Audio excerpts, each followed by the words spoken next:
আমাদের বাংলাদেশের একজন বুজুর্গ আলেম আছেন, হযরত মাওলানা মুফতি নজরুল ইসলাম কাসিমি দামাত বারাকাতুহুমুল আলিয়া। আপনারা ওনার বয়ান শুনে দেখেন কি মজাদার বয়ান। তো উনি বলছেন যে আমি দীর্ঘ ৩৫ বছর যাবত সারা পৃথিবী, সারা ইউরোপের শতবার পৃথিবীর বিভিন্ন দেশ উনি সফর করে। উনি এমনি তো ব্যক্তিগতভাবে পৃথিবীর সব অনেক অগণিত দেশ উনি সফর করছেন, করে থাকেন সব সময় এখনো। তো উনি বলেন আমার এই ৩৫ বছরের জীবনে আমি এই পাঞ্জাবি টুপি পরা অবস্থা ইউরোপের, আমেরিকা, ইটালি, লন্ডন, এই সমস্ত দেশে অগণিত বার এক রাজ্য থেকে আরেক রাজ্য, এক দেশ থেকে আরেক দেশ গেছি, যাচ্ছি। কিন্তু আমি উনি বলেন আমি নিজ চোখে দেখছি, বারবার শতবার আমি নিজে ওনার বয়ান শুনছি, আমি শতবার দেখছি আমার এই পাঞ্জাবি টুপি পরা চেহারা, দাড়িওয়ালা, আর আমার পাসপোর্টের মধ্যে লেখা আছে ধর্ম ইসলাম। এই কারণে আমার ধর্ম আর আমার পোশাক আমার সাথে মিল আছে, এজন্য কোন এয়ারপোর্টে কোনোদিন আমার 2 মিনিটের জন্য জিজ্ঞাসাবাদের জন্য দেরি করায় নাই।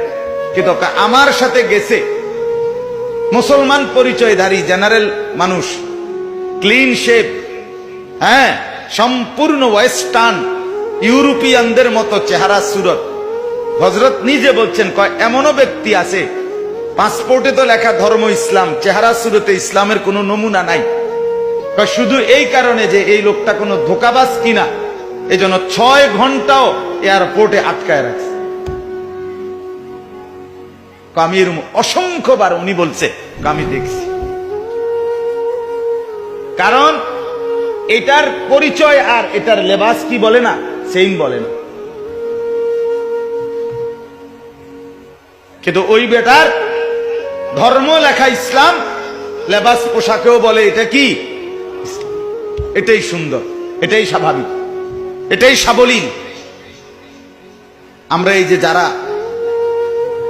আপনারা কেউই কাফের বেঈমানের মতো আরো যদি সাজেন, একেবারে যদি সবার সামনে খাড়াইয়াও মতেন,